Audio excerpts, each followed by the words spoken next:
નમસ્કાર વિદ્યાર્થી મિત્રો, આજે આપણે ધોરણ 7ના એકમ વિદ્યુત પ્રવાહ અને તેની અસરોને સ્વ અધ્યયન પોથીના સોલ્યુશન વિશે ચર્ચા કરીશું. જેમાં પ્રશ્ન 1, બેટરી બનાવવા નીચે પૈકી વિદ્યુત કોષોની કઈ ગોઠવણી યોગ્ય છે? તો તેમાં પ્લસ માઇનસ ચોથા નંબરની. ત્યારબાદ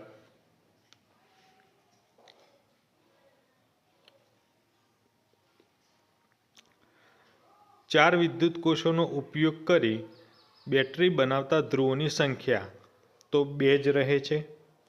ઇલેક્ટ્રિક હીટરમાં એલિમેન્ટ વિદ્યુત ઉર્જાનું રૂપાંતરણ શામાં કરે છે? તો ઉષ્મા ઉર્જામાં. વિદ્યુત ગોળાના ફિલામેન્ટને વિદ્યુત પ્રવાહ વડે ઊંચા તાપમાન સુધી ગરમ કરતા તેમાંથી શાનું ઉત્સર્જન થાય છે? તો પ્રકાશ અને ઉષ્મા ઉર્જા બંને. ઉષ્મા ઉર્જા મેળવવા વિદ્યુત સગડીમાં એલિમેન્ટ તરીકે નિકોમ ધાતુ વપરાય છે. સાદા વિદ્યુત કોષમાં ધન ધ્રુવ અને ઋણ ધ્રુવ વચ્ચે વિદ્યુતના વહન માટે વિદ્યુત ભારનો ઉપયોગ થાય છે. ત્યારબાદ તારમાંથી વિદ્યુત પ્રવાહનું વહન થાય છે ત્યારે પ્રત્યેક વખતે હોકાયંત્રની 100 આવર્તન અનુભવે છે. આવું શોધનાર વૈજ્ઞાનિક હાન ક્રિશ્ચિયન ઓસ્ટ્રેડ હતા. જોડકા જોડો. તો વિદ્યુત કોષમાં C, બેટરીમાં D, વિદ્યુત કળ D. પછી પૂરા નામ જણાવો. તો CFLનું છે કોમ્પેક્ટ ક્લોરોસન્ટ લેમ્પ અને MCBનું મિનિએચર સર્કિટ બ્રેકર. વિદ્યુત પરિપથ કોને કહેવાય? જ્યારે બેટરીના બંને છેડા બલ્બના બંને છેડા સાથે જોડાય અને વિદ્યુત પરિપથ પૂર્ણ કરે તેને વિદ્યુત પરિપથ કહે છે. બંધ વિદ્યુત પરિપથ એટલે શું? તો જ્યારે વિદ્યુત કર જોડાણની ઓન અવસ્થા હોય ત્યારે બેટરીના ધન ધ્રુવથી બેટરીના ઋણ ધ્રુવ સુધીનો પરિપથ પૂર્ણ થાય છે. આવાને બંધ પરિપથ કહે છે. ખુલ્લો વિદ્યુત પરિપથ એટલે શું? તો જ્યારે વિદ્યુત કરની ખુલ્લી ઓફ અવસ્થામાં હોય, બરાબર, તો એને વિદ્યુતનો ખુલ્લો પરિપથ કહે છે. વિદ્યુત પરિપથમાં કરની સ્થાને કઈ કઈ વસ્તુનો ઉપયોગ થાય? તો સેફ્ટી પિન છે, સ્વિચ છે વગેરે વસ્તુનો ઉપયોગ થાય. બલ્બમાં ફિલામેન્ટ તરીકે ટંગસ્ટન ધાતુ વપરાય છે.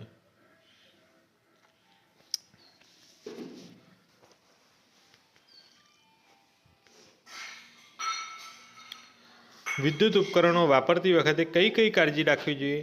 તો આપણે વિદ્યુત ઉપકરણો વાપરતા હોય ત્યારે વાયર ખુલ્લા ના હોય તેની કાળજી રાખવી જોઈએ, ભીના હાથે અડકવું નહીં વગેરે.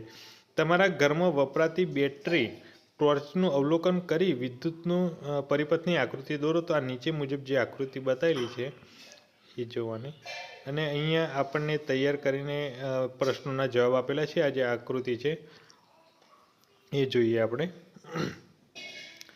કે વિદ્યુત પરિપથમાંથી વાહક તારનો એક છેડો અલગ કરવાથી બલ્બ પ્રકાશિત થશે કે કેમ તે સમજાવો. બલ્બ એ પ્રકાશિત થશે નહીં, કારણ કે પરિપથ ખુલ્લો થઈ જાય છે. આપેલ વિદ્યુત પરિપથમાંથી જો એક બલ્બ ખરાબ થઈ જાય તો બીજો બલ્બ પ્રકાશિત થશે? તો ના, કારણ કે પરિપથમાં શ્રેણી જોડાણ છે. પરિપથના આ જોડાણને કયા પ્રકારનું જોડાણ કહેવાય છે? તો તેને શ્રેણી જોડાણ કહે છે.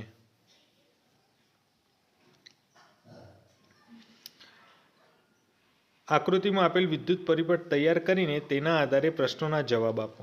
તો આ જે આકૃતિ છે એના ઉપરથી આપણને 20 થી 22 નંબરના પ્રશ્નોના જવાબ આપવાના છે કે આપેલ વિદ્યુત પરિપથમાંથી કોઈ એક બલ્બનો છેડો અલગ કરવાથી બીજો બલ્બ પ્રકાશિત થશે?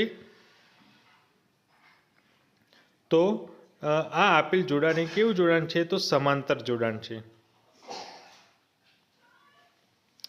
આપેલા વિદ્યુત પરિપથમાંથી કોઈ પણ એક બલ્બ ખરાબ થઈ જાય તો બીજો બલ્બ પ્રકાશિત થશે? તો આપેલા વિદ્યુત પરિપથમાંથી કોઈ પણ એક બલ્બ ઉડી જાય કે બંધ થઈ જાય તો બીજો બલ્બ પ્રકાશિત થશે, કારણ કે આ સમાંતર જોડાણ છે. હવે અહીંયા આકૃતિઓના જે છે એમાં વિદ્યુત પરિપથ તૈયાર કરો. તો આ જે બેટરી, વાયર, બલ્બ, કળ અને બલ્બની વગેરેનો ઉપયોગ કરીને આ રીતની આપણે વિદ્યુત પરિપથની આકૃતિ તૈયાર કરવાની છે. વિદ્યુત પ્રવાહની ઉષ્મીય અસરનો ઉપયોગ થતો હોય તેવા સાધનોની યાદી બનાવો. તો ઇસ્ત્રી, સગડી, હેર ડ્રાયર, ગીઝર, હીટર વગેરે. વિદ્યુત પ્રવાહની ચુંબકીય અસર પર આધારિત વ્યવહારમાં ઉપયોગ થતો હોય તેવા સાધનોની યાદી. તો વિદ્યુત ઘંટડી, ડોરબેલ વગેરેમાં ચુંબકીય અસરનો ઉપયોગ થાય છે.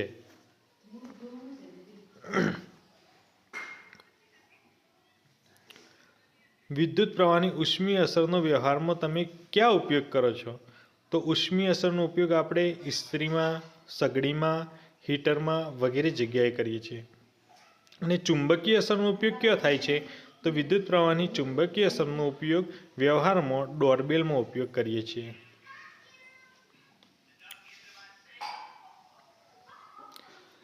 નીચેની આકૃતિમાં વિદ્યુત પરિપથમાં બલ્બ એનો ફિલામેન્ટ તૂટી જાય તો બલ્બ ચાલુ રહેશે. તો બલ્બ એનો ફિલામેન્ટ તૂટી જાય તો બલ્બ સી ચાલુ રહેશે. વિદ્યુત ઘંટડીનો સિદ્ધાંત જણાવો. તો વિદ્યુત ઉર્જાનું વિદ્યુત ચુંબકમાં રૂપાંતર કરે છે. તારમાંથી વિદ્યુત પ્રવાહ પસાર કરતા તેની આસપાસ કયું ક્ષેત્ર નિર્માણ પામે છે? તો તારમાંથી વિદ્યુત પ્રવાહ પસાર કરતા તેની આસપાસ ચુંબકીય ક્ષેત્ર નિર્માણ પામે છે.